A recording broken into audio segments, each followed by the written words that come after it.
Պատկերացրու, թե ինչ կլիներ, եթե պատմության ամենակրթված, կատարյալ տեսողություն ունեցող մարդիկ իրականում ամբողջովին կույր լինեին, իսկ միակ մարդը, ով ունակ էր հստակ տեսնել ճշմարտությունը, ճամփեզրի փոշու մեջ նստած մի աղքատ մուրացկան լիներ։ Դե գիտես, դա մի քիչ նման է այն վիճակին, երբ դու ունես գեր ժամանակակից 4K մոնիթոր։ Հա, ճիշտ է։ Ապարատային մասը պարզապես անթերի է։ Բայց ինտերնետ կապ չկա, էկրանդ ոչինչ չի ցուցադրում, որովհետև ինֆորմացիան ուղղակի չի հասնում քեզ։ Ահա։ Ուրեմն բարի գալուստ այսօրվա մեր խորը ուսումնասիրությանը։ Այսօր մենք վերցրել ենք նոր կտակարանի ամենահզոր, բայց դե կասեի ամենաշատ սխալ ընկալված դրվագներից մի քանիսը՝ Հիսուսի հանդիպումները կույր մարդկանց հետ։ Եվ մեր նպատակը պարզապես հին տեքստեր կարդալը չէ, հասկանում ես։ Իհարկե, մենք ուզում ենք հասկանալ այդ պարադոքսը։ Հենց դա։ Թե ինչպես է ստացվում, որ ունենալով աշխատող աչքեր կամ լավ վերլուծական միտք, մենք հաճախ բացարձակ կույր ենք մնում,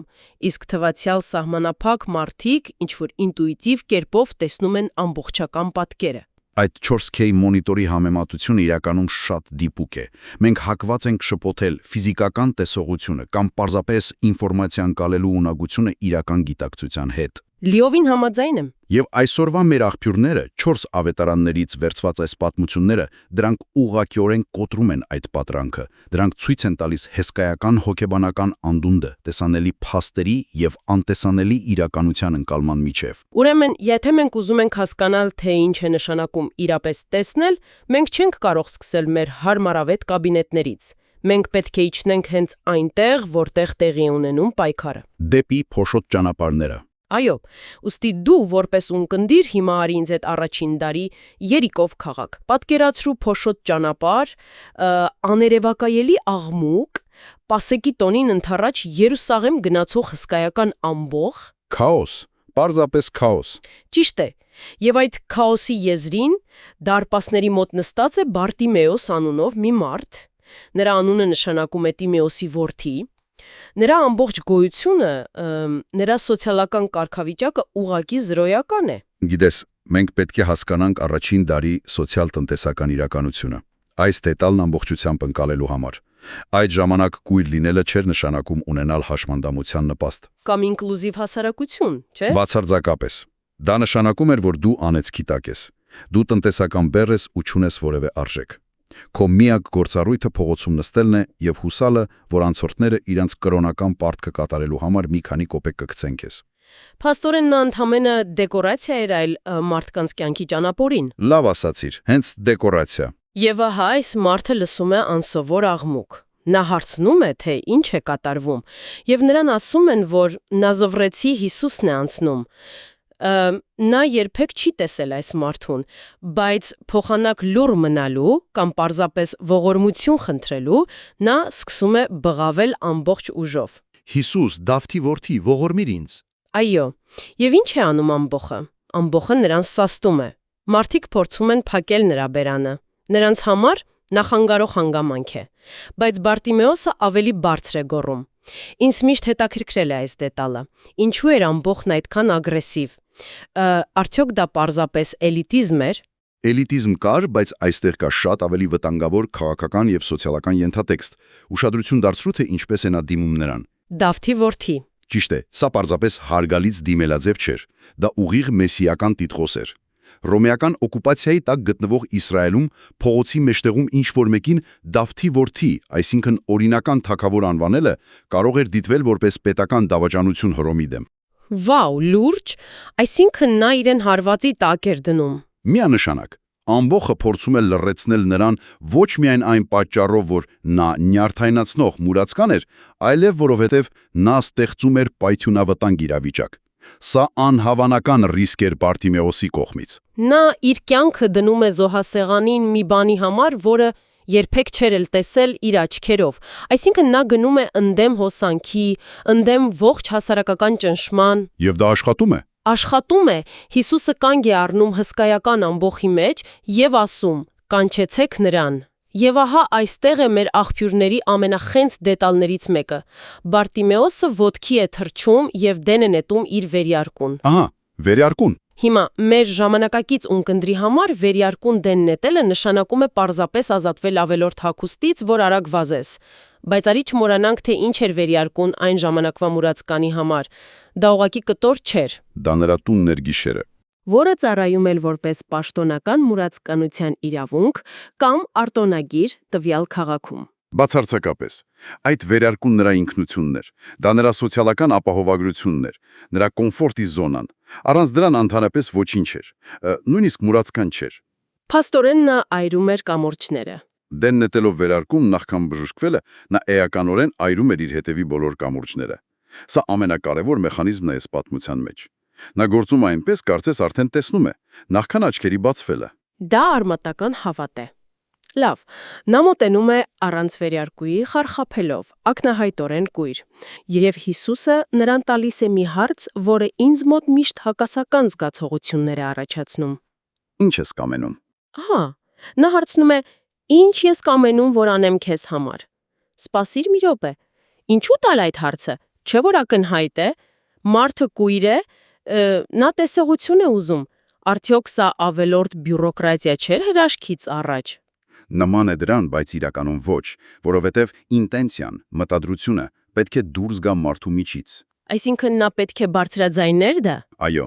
սա հոգեբանական հսկայական նշանակություն ունի։ Շատ մարդիկ իրենց խնդիրների հետ նույնականանում են այնքան, որ դա դառնում է նրանց ինքնությունը։ Բարտիմեոսը կարող էր պարզապես շատ փող ուզել։ Կամ ավելի լավ տեղ դարպասների մոտ։ Ճիշտ է, երբ Հիսուսը հարցնում է ինչ ես կամենում, նա հարգում է մարդու ազատ կամքը եւ պահանջում, որ նա հստակ ձևակերպի իր նպատակը։ Տրանսֆորմացիան չի կարող պարտադրվել վերևից։ Այն պետք է խնդրվի։ Հենց այդպես։ Եվ երբ Բարտիմեոսն ասում է «Ռաբունի», վարդապետ, որ տեսնեմ, նա վերջնականապես կտրում է իրեն մուրացկանի հոգեբանությունից։ Նա չի խնդրում գոյատևման միջոց, նա նոր կյանք է ուզում։ Եվ արդյունքը ակնթարթային է. գնա, քո հավատը փրկեց քեզ։ Ոչ մի դեղամիջոց, ոչ մի բարդ պրոցեդուրա։ Սա շատ գրավիչ է հնչում։ Դու բարձրաձայնում ես, ռիսկի ես դիմում ու ստանում ես արդյունքը։ Բայց դա միշտ չէ, որ այդպես արագ է լինում։ Դե հենց դա է։ Արի չշտապենք հարմարվել այս պարզ բանաձևին, որովհետև մեր հաջորդ աղբյուրը Հովհաննեսի ավետարանի 9-րդ գլուխը գլխի վայր շուր է տալիս այս ամենը։ Օ, այո, ի ծնե կույրը։ Եթե Բարտիմեոսի պատմությունը մի տեսակ փողոցային էքշն էր ուղիղ արդյունքով, ապա Երուսալեմում տեղի ունեցած դեպքը իսկական հոգեբանական թրիլլեր է։ Այստեղ հաստատությունը, establishment-ը ակտիվորեն խանգարում է քեզ հասկանալ իրականությունը։ Մենք հանդիպում ենք մի մարդու, որը կույրեի ծնե, եւ ինչ են անում աշակերտները, փոխանակ օգնություն առաջարկելու։ Նրանք սկսում են փիլիսոփայել հենց այդ մարդու կողքին։ Ո՞վ է մեղք գործել, սա թե սրա ծնողները։ Այո, պատկերացնում ես, որքան վիրավորական է դա հիվանդի համար։ Սա ժամանակաշրջանի խորը կարմայական մտածելակերպն էր։ Մարդիկ ունեն հոգեբանական պաշտպանական մեխանիզմ, գիտես, որը կոչվում է արդար աշխարհի պատրանք։ Ինչ է դա նշանակում պրակտիկայում։ Նրանք հավատում են, որ եթե ինչ-որ մեկի հետ վատ բան է պատահել, ուրեմն նա անպայման մեղավոր է դրանում։ Ինչու՞։ Որովհետև եթե ընդունեն, որ տառապանքը պատահական է կամ անբացատրելի, ապա վաղը դա կարող է պատահել իրենց հետ։ Փաստորեն հիվանդին մեղադրելը պաշտպանում է առողջ մարդկանց վախերից։ Ճիշտ այդպես։ Աշակերտների այս հարցը արտացոլում էր հասարակության այն մոտեցումը, որ այս մարդը կենսաբանական ապացույց էր Աստծո զայրույթի։ Այդ պատճառով Հիսուսի պատասխանը պարզապես ապշեցուցիչ է։ Նա ասում է ոչ դա է մեղք գործել, ոչ էլ նրա ծնողները, այլ որպեսի նրա վրա Աստծո գործերը հայտնի լինեն։ Նա հանում է մեղքի ու պատժի այդ պիտակը։ Հանում է այդ թունավոր պիտակը եւ տառապանքին տալիս է նոր վեկտոր, դեպի ապագա։ Բայց լսիր, ահա այստեղ ես պետք է լուրջ հակադրվեմ այս տեքստի տրամաբանությանը։ Ինչու՞։ Եթե նա այդքան կարեկցող է, ապա ինչ է անում հետո։ Աղբյուրն ասում է, նա թքում է գետնին, ցեխ է սարքում թքով եւ հողով ու այդ կեղտը քսում է կույր մարդու աչքերին։ Սպասի մի րոպե։ Դա ժամանակակից աչքերով դա տարօրինակ է նայվում։ Դու որպես ունկնդիր պատկերացրու քեզ այդ մարդու տեղը։ Դու կույր ես, քեզ ամբողջ կյանքում վերաբերվել են որպես անիծվածի։ Եվ հիմա ինչ որ մեկը ում բոլորն անվանում են մեծ ուսուցիչ, մոտենում է ու դեմքիդ ցեխ է շպրտում, չէ՞ որ սա սարսափելի անկոմֆորտ է, նույնիսկ նվաստացուցիչ։ Գիտեմ, շոկային անջում, բայց այստեղ կա երկու հսկայական մեխանիզմ։ Առաջինը զուտ աստվածաբանական եւ խորհրդանշանական։ Ինչ սիմվոլիկա կա ցեխի մեջ։ Ցեխն ու շունչը կամ խոսքը, այս դեպքում թուքը, ուղիղ հղում են Ծննդոց գրքի արարանը։ Այնտեղ, որտեղ մարդը ստեղծվում է հողից, Այո, Հիսուսը կարծես ասում է. «Ես վերստեղծում եմ այն, ինչ պակասում էր ի ծնե»։ Նա նոր աչքեր է արարում։ լավ, աստվածաբանական սիմվոլիկան հասկանալի է, բայց արի չմոռանանք մարդկային գործոնը։ Այդ մարդը գուցե ծննդոց չէր վերլուծում իր մտքում այդ պահին։ Դե հաստատ ոչ։ Նա զգում է միայն ցեղ իր դեմքին։ Ինչ էր սա նշանակում նրա անձնական փորձառության համար։ Ինչու այսպիսի հակահիգենիկ եւ բարդ մեթոդ։ Եվ դա բերում է մեզ երկրորդ շատ ավելի պրակտիկ մեխանիզմին։ Սա հնազանդության բացարձակ ստրես թեստ է։ Հիշում ես Բարտիմեոսին։ Այո, նա բժշտվեց տեղում։ Ճիշտ է, բայց այս մարդը ոչ։ Հիսուսը նրան ուղարկում է. «Գնա եւ լվացվիր Սիլոամի ավազանում»։ Պատկերացնում ես այս ճանապարհորդությունը։ Կույր մարդը, դեմքը պատված ցեխով, պետք է քայլի Երուսաղեմի բանուկ փողոցներով։ Ենթարկվի մարդկանց ծաղրին կամ խղճահարությանը։ Այո, հրաշքը տեղի ունեցավ ոչ թե ցեխի պահին, այլ ավազանում, ակտիվ գործողության արդյունքում։ Նա պետք է մասնակցել իր իսկ բժշկության process-ին։ Վաու, փաստորեն Լուիսին հասնելը երբեմն պահանջում է անցնել քո ամենամեծ անհարմարության ու նվաստացման միջով։ Հրաշալի դիտարկում է։ Եվ այս երկու պատմությունները միասին շատ հետաքրքիր դինամիկա են ստեղծում։ Բայց կա նաև երրորդը։ Հա, մեր երրորդ աղբյուրը, որը գտնվում է Մատթեոսի 9-րդ գլխում, այն բերում է նոր, բոլորովին անսպասելի չափում։ Ինչպիսի։ Դե մենք տեսանք փողոցային աղաղակ եւ անհարմար հնազանդություն։ Իսկ ինչ է լինում, երբ ոչ ոք չի նայում։ Երբ չկա ոչ աջակցող, ոչ էլ ճնշող ամբոխ։ Պատմությունն ասում է, որ երկու կույր մարդիկ հետևում են Հիսուսին փողոցով եւ ճիշտ Բարտիմեոսի պես գոռում են. «Ուղղորմիր մեզ, Դավթի որդի»։ Այո, բայց ինչ է անում նա։ Նա պարզապես անտեսում է նրանց։ Քայլում է առաջ, մինչև մտնում է ինչ-որ տուն եւ դռները փակվում են։ Այդ մարդիկ պետք է որ հիասթափված լինեին։ Միանշանակ։ Ինչու այս սառը վերաբերմունքը։ Ինչու փողոցում անտեսել նրանց, ովքեր նույն բանն էին ասում, ինչ Բարտիմեոսը։ Որովհետև փողոցային աղաղակը միշտ չէ որ գալիս է խորը համոզմունքից։ Գիտես ամբողի էֆեկտը, էմոցիոնալ իներցիան շատ հզոր է։ Այսինքն մարդիկ կարող են գոռալ պարզապես, որովհետև բոլորն են գոռում։ Ճիշտ է։ Երբեմն մենք պահանջում ենք փոփոխություններ պարզապես այն պատճառով, որ բոլորը խոսում են դրա մասին, կամ էմոցիաները թեժ են։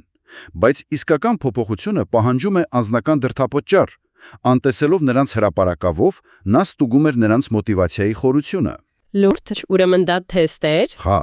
եթե դա պարզապես ակնթարթային խանդավառություն էր, նրանք կհիասթափվեին եւ տուն կգնային։ Բայց նրանք գտնում են այդ տունը, թակում են դուռը եւ մտնում ներս։ Նրանք տեղափոխում են իրենց խնդրանքը հանրային տարածքից խիստ անձնական տարածք, եւ երբ նրանք ներսում են, փակ դռների հետևում, Հիսուսը տալիս է այն հարցը, որը թափանցում է մինչև էությունը։ Հավատում եք, որ կարող եմ անել այդ բանը։ Սա ավելին է, քան պարզապես ինչ եք ուզում։ Սա կարողությունների նկատմամբ վստահության հարց է։ Նրանք ասում են այո, Տեր,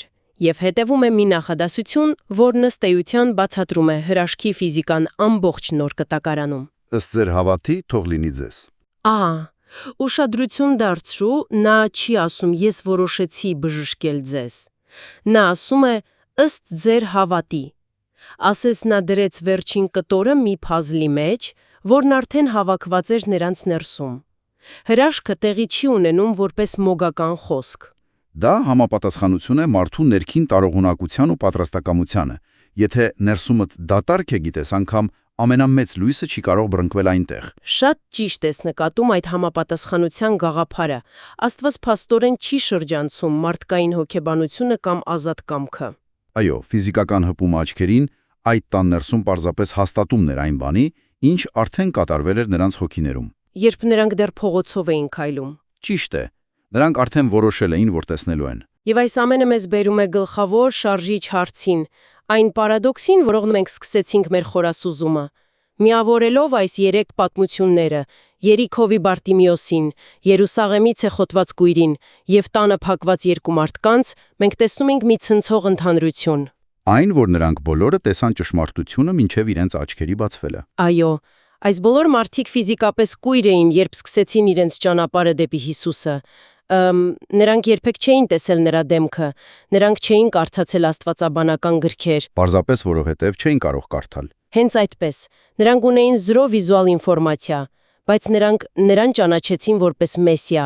իսկ մյուս կողմից փարիսեցիները այն ժամանակվա էլիտան, վերադառնալով մեր 4K մոնիտորի անալոգիային, նրանք կանգնած էին հենց այնտեղ, Նրանց աչքերը կատարյալ առողջ էին։ առողջ էին, նրանք անգիր գիտեին սուրբ գրությունների ամեն մի տառը, բայց ինչ, նրանք անվանում էին նրան դիվահար, օրենքը խախտող ապստամբ։ Այդ հակադրությունը հենց ավետարանի հիմնական դիագնոզն է մարդկության վերաբերյալ։ Փարիսեցիները հենվում էին միայն իրենց վիզուալ փաստերի եւ հաստատված դոգմաների վրա։ Եթե իրականությունը չէր տեղավորվում իրենց սխեմայի մեջ, Նրանք կուրանում էին դրա հանդեպ։